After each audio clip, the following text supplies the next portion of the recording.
finished. There we go. And then I also noticed she sews out and then she sews back in and sews out again. It's called back stitching. Okay, so that means you don't have to tie a knot, like.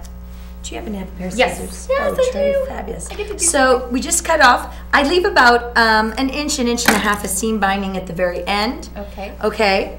And right now I'm not, because, you know, time is clearly of the essence, I'm not really getting that carried away about all my little threads right now. Clearly you would go through the whole thing and cut off all your little threads because you don't want to look like you have no clue. Okay, so now, so the seam binding is sewn to the outside of the skirt. That was to the outside of the skirt, not the inside, the outside. Okay. I am now sewing, I'm now turning the edge, the top edge, and taking that 1 inch of seam binding, I'm wrapping it around the edge of the skirt, under it, and now I'm taking this and sewing it under. And you're tucking it in. Tucking it in, and I'm gonna fold the whole thing down, and we're gonna sew it again. Okay, so for someone like me who just doesn't have a clue, what I noticed about this process is, see all this little extra material here? If I was trying to sew this down, I would try to shoot myself and I would give up. But I see with this seam binding, it really does give you this straight edge that you can work with, and it's less frustrating. That's right. And the other thing too is when you fold this down by the zipper, you want to take it pretty close to the edge, top edge of the zipper. Okay. To the zipper. Oh, that's thick. It is thick. Okay. Can you? I can get it. Can you get it in? I got it in, honey. I feel like Regis Philbin. I got it in. I wonder how he's doing. He wasn't doing so well a while ago. No. Okay. I don't know who he is. He's that guy on that show, Regis and Kathy. Oh, I never watch it. Regis. Yeah, Regis.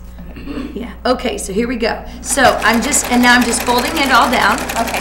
And it's right at the top of the skirt.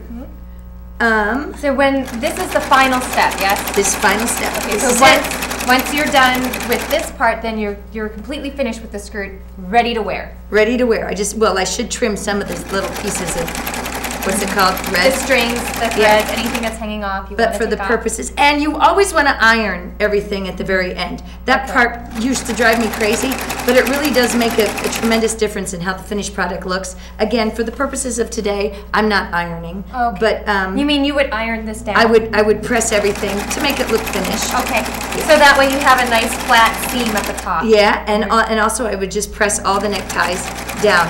Don't worry about, there's this thing that, oh my gosh, it's a necktie, you can't press it. I think you can press it. I press all mine. Okay. So, while Mary is finishing sewing up the rest of the skirt at the top, I was just going to show these to you. This is something that Mary makes, and they're flip-flops, which is just for fun, for casual wear, but not for walking. And Mary's going to show us how to make these fun little flip-flops, which are pretty cheap. And it looks like this is all just scrap material, which is something that Mary loves to work with. It's cheap, it's fun, it's easy to do. You can put your kids in front of the television to do it. And it's summertime, so get them doing something that they can also wear. Oh, children could easily make this. Okay, I hope so. They make cute little slippers. So this is something we're going to be making next time with Mary. Yes. And we're almost finished. We're almost finished. We're almost finished. Hurry, hurry, and make it look perfect. I'm sorry. Hurry's just not in my vocabulary. Okay, I'm almost there. Okay. Almost. And here we go. 3, 2. Sorry. Yay! We're done. All right. So here we go. This is our finished product. Skirts out of neckties.